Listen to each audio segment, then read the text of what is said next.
ଲୋକମାନଙ୍କ ସେବା କର। ଆଚ୍ଛା ଏଇ କଥା କହି ଛାଡ଼ିଦେଲେ। ଆଚ୍ଛା ସେଠୁ ସେ ସେବା କେମିତି କରିବି ମୁଁ ଜାଣିନି। ମୁଁ ଯଦି ଜଣ ଘରକୁ ଯାଇଥିଲି ତା 2 ଦିନ ପରେ ଭୁବନେଶ୍ୱରରେ ନା କଟକରେ ଦେଖିଲି ସେ ତାଙ୍କ ମୁଣ୍ଡ ବିନ୍ଧୁ ଶୋଇଛନ୍ତି। ମୁଁ କହିଲି ଟିକେ ଛୁଇଁଦେଲି ଏମିତି ସାଙ୍ଗେ ସାଙ୍ଗେ ଭଲ ହେଇଗଲା। ତେଣୁ ମୋ ଡାଉଟଟା କ୍ଲିୟର ହେଇଗଲା ଯେ ଯାହାକୁ ମୁଁ ଛୁଇଁଲି ସେ ଭଲ ହେଇଯାଉଛି।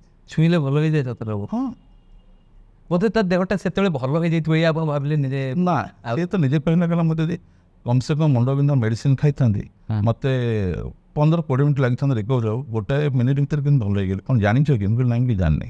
ତାପରେ ଆଉ କଣ ଶିବଙ୍କୁ ଦେଖିନାହାନ୍ତି? ନା ତାପରେ ବହୁତ ଥର ଦେଖିଛି ସ୍ୱପ୍ନରେ କିଛି ଯଦି ମାନେ ଅଲୌକିକ ଜିନିଷ କିଛି ଭାବେ ମାନେ ଆଗକୁ କ'ଣ ଘଟିବ କ'ଣ କରିବା ପାଇଁ ସେମିତି କିଛି ଆମକୁ ନିର୍ଦ୍ଦେଶ ମିଳେ। ଭଗବାନ ସତରେ ଅଛନ୍ତି?